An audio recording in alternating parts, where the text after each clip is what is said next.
Hi guys, ये है iQOO Z10R और इस फोन की मैं स्पेसिफिकेशंस देख रहा था। अब इंटरेस्टिंग बात ये है कि ना ही ये फोन जो है सुपर स्पेक्स हैवी है और सेम टाइम पे हम ये भी नहीं बोल सकते कि ये बोरिंग फोन है। बेसिकली गाइस, इस फोन के जो स्पेक्स है मेरे को बहुत बैलेंस लग रहे हैं, मतलब बहुत रिकमेंडेबल लग रहा है सब कुछ। खैर, इस फोन को अच्छे से जज करेंगे, बट पहले बॉक्स ओपन कर लेते हैं। अच्छा, बॉक्स की बात करूं तो टिपिकल जैसे iQOO के बॉक्स होते हैं बिल्कुल वैसा ही है और सबसे ऊपर जो है iQOO Z10R रखा हुआ है। और एक्सेसरीज की बात करूं तो क्लियर केस, डॉक्यूमेंटेशन और type A to C cable मिलती है। बाकी गाइस, ये जो चार्जर है ना 44 वोल्ट का है और सिम इजेक्टर टूल यहाँ पर मिलता है। और आपको फोन दिखाता हूँ।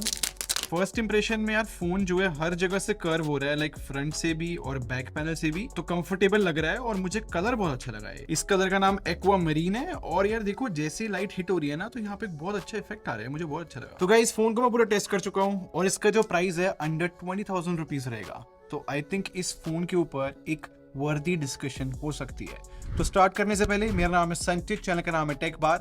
ऐसी वीडियोस मैं बनाता रहता हूँ, सब्सक्राइब बटन पे क्लिक कर लो, साथ में बेल आइकन जरूर प्रेस कर लेना। तो पहले इस डिजाइन की बात कर लेता है, क्योंकि फर्स्ट इंप्रेशन में ये जो कलर है या फिर जो भी इफेक्ट आ रहा है बैक पैनल पे, वो मुझे अट्रैक्टिव लगा था। और गाइस, एक चीज नोटिस करने वाली बात पता क्या है, iQOO और Vivo ये दो ऐसे ब्रांड है जिनको पॉलीकार्बोनेट बॉडी के अंदर भी ना एक अच्छी फिनिश देनी आती है, और इस सेम बात इस फोन के लिए बोली जाएगी। और स्पेसिफिकली बोलूंगा कि ये फोन जो है लाइट वेट तो है, इस वजह से कंफर्टेबल रहता है, बट iQOO का ये भी कहना है कि इंडिया का ये सबसे स्लिम फोन है जिसके अंदर क्वाड कर्व डिस्प्ले है। और जैसे कि मैंने अनबॉक्सिंग करते समय बताया था कि हर एक एज जो है इस फोन का कर्व हो रहा है, तो उस वजह से भी कंफर्ट बढ़ता है। तो बेसिकली बहुत कंफर्टेबल फोन है। और गाइस, पूरी पॉलीकार्बोनेट बॉडी है, स्टिल ड्यूरेबिलिटी पे काम किया iQOO ने। जैसे कि IP69 रेटिंग है, ये मेरे हिसाब से बहुत अच्छी बात है। अंडर 20,000 अगर IP69 रेटिंग पॉपुलर हो रही है तो ये तो हमारे लिए बहुत ही गुड न्यूज हुई ना। एंड आई थिंक गाइस, इस पर्टिकुलर फोन के साथ iQOO जो है थोड़ा ड्यूरेबिलिटी पे ध्यान दे रहा है। मतलब स्क्रीन पे देखो, ये सारे iQOO क्लेम है। ऑब्वियसली सारे क्लेम जो है मैं टेस्ट नहीं कर सकता, बट अगर ये सच है तो ये तो इस प्राइस सेगमेंट में बहुत अच्छी बात है। एक और बात बताता हूँ आपको, मैं इस फोन के स्पीकर्स टेस्ट कर रहा था। एक तो डुअल स्पीकर्स है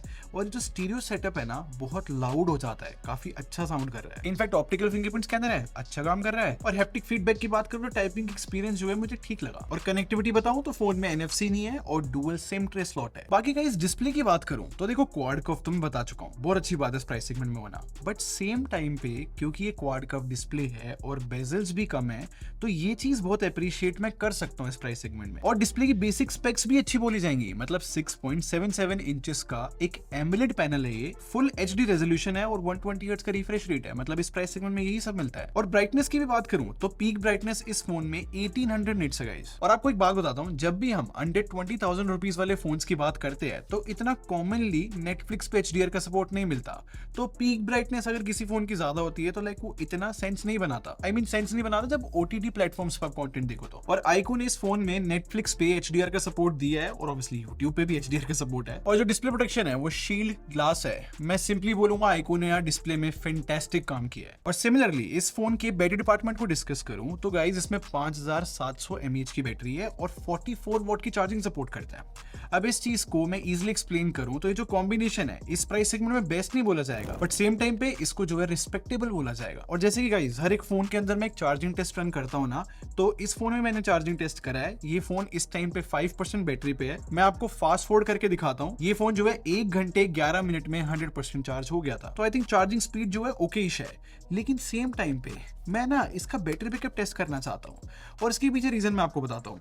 इस फोन में जो है MediaTek Dimensity 7400 यूज करा है। और बहुत ज्यादा टेक्निकल ना होके अगर इजी वर्ड्स में बताऊं कि ये प्रोसेसर कैसा है, तो ये पावर हंग्री प्रोसेसर नहीं है। तो इस वजह से बहुत चांसेस है कि ये फोन जो है अच्छा बैटरी बैकअप दे दे। खैर, मैं कोई क्लेम नहीं कर रहा हूँ, उसके लिए मुझे टेस्ट करना पड़ेगा कि बैटरी बैकअप अच्छा है कि नहीं। बट आप फिर से परफॉर्मेंस आपके साथ डिस्कस करूं तो मेरे पास जो है 12GB रैम और 256GB स्टोरेज वाला वेरिएंट है, जहां पर UFS 2.2 स्टोरेज मिलती है और LPDR4X रैम। और हर एक फोन की तरह परफॉर्मेंस टेस्ट करने के लिए मैंने इस फोन में भी Antutu और Geekbench रन करा और ये जो स्कोर्स है ये गुड इनफ बोले जाएंगे इस प्राइस सेगमेंट में। और स्ट्रेस टेस्ट की भी बात करूं तो मैंने जस्ट अभी एक लाइन बोली थी कि ये पावर हंग्री प्रोसेसर नहीं है, तो ऑब्वियसली इस वजह से स्टेबिलिटी भी अच्छी आ रही है काफी। बट गाइस, एक बार गेमिंग डिस्कस कर लेते हैं। देखो, ये जो प्रोसेसर है ना इस फोन के अंदर MediaTek Dimensity 7400, हाँ, मैंने कुछ फोन्स में ऑलरेडी लॉन्च होते हुए देख लिया इस प्रोसेसर को, but still fairly new processor बोला जाएगा ये। और इस चैनल पे मैंने आप लोगों को काफी बार बताया है कि जब भी किसी फोन में एक नया प्रोसेसर आता है तो गेम डेवलपर्स को टाइम लगता है गेम सेटिंग्स को ऑप्टिमाइज करने में। ये सेम बात मैं इस फोन के बारे में बोल सकता हूँ, क्योंकि अभी ये फोन जो है BGMI पे 60 FPS की मैक्स सेटिंग्स लेकर आ रहा है। खैर वो अलग बात है कि एवरेज FPS 59 आते हैं, लाइक स्टेबल गेमिंग परफॉर्मेंस रहती है,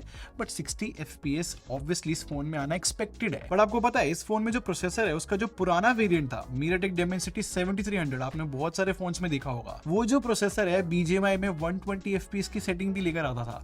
तो ऑब्वियसली मैं सेम इतनी ही सेटिंग्स जो हूँ इस फोन में भी एक्सपेक्ट करूंगा। तो हम होपफुल हो सकते हैं कि 120 FPS फ्यूचर में इस फोन में मिलेगा। बट वैसे गाइस COD की बात करो तो वहां पर 90 FPS की सेटिंग मिल जाती है, और मैंने लाइक काफी सारे सेशन खेल के देखे, मैं आपको स्क्रीनशॉट दिखाता हूँ, 89 एवरेज FPS मिले है। तो लाइक यहाँ से पता लगता है कि कैजुअल गेमिंग इस फोन में इजिली पॉसिबल है। और इफ इन केस आप गेमिंग भी नहीं करते, एक नॉर्मल यूज के लिए भी फोन देख रहे हो, तो ऑब्वियसली भाई जो ये प्रोसेसर है सिंपली मैं केपेबल बोल सकता हूँ सोशल मीडिया या फिर बाकी एप्स यूज करने के लिए भी। और गाइस इस फोन का सॉफ्टवेयर डिपार्टमेंट है, देखो अंडर 20,000 मेरे पास कुछ पॉइंट्स है जो कि फैक्ट्स भी बोले जा सकते हैं। पहले बेसिक बातें बताता हूँ। इस फोन में FunTouch OS 15 है, एंड्रॉइड 15 पे बेस्ड है, और इस फोन में जो है 2+3 इयर्स की अपडेट पॉलिसी मिलती है। और ना एक बहुत इंटरेस्टिंग शिफ्ट देख रहा हूँ मैं लोगों के पर्सपेक्टिव में FunTouch OS को लेके। आई मीन ये चीज मैं भी मानता हूँ और मैं इंटरनेट पे भी देख रहा हूँ, बहुत सारे यूजर्स कह रहे हैं कि अब हमें FunTouch OS पे ट्रस्ट हो चुका है। एंड आई बिलीव ये ट्रस्ट पता कैसे हुआ गाइस, कि चलो फोन स्मूथ चलता है, स्टेबल रहता है, ज्यादा बग्स नहीं रहते, और चाहे फिर फोन में जो है कम अपडेट पॉलिसी हो, स्टिल जो अपडेट्स की फ्रीक्वेंसी है, फिर जो सिक्योरिटी पैच अपडेट है वो टाइम से आते हैं। और ये छोटी सी चीज लग रही होगी सुनने में, बट इसी चीज ने आई थिंक लोगों पे थोड़ा ट्रस्ट बना लिया है। और स्पेसिफिकली इस फोन की बात करूं तो एनिमेशंस बहुत स्मूथ है, इन जनरल फोन स्मूथ चल रहा है। बट गाइस इस फोन के अंदर प्री इंस्टॉल एप्स मिलती है जो कि आपको डिसेबल या अनइंस्टॉल करनी पड़ेगी अगर आपको क्लीन एक्सपीरियंस चाहिए तो। और अंडर 20,000 रुपीज के हिसाब से जज करो तो बेसिक AI फीचर्स इस फोन के अंदर मिलते हैं, जैसे कि AI इरेजर रहता है ना, कि किसी भी पिक्चर में से हम किसी भी ऑब्जेक्ट को रिमूव कर सकते हैं, या फिर AI नोट एसेस जहां पर हम जो है अपने नोट्स को फॉर्मेट कर सकते हैं या फिर उनका राइटिंग स्टाइल चेंज कर सकते हैं। और मोस्ट इंपॉर्टेंटली भाई सर्कल टू सर्च मिलता है, लाइक जो भी डिस्प्ले पे आप देख रहे हो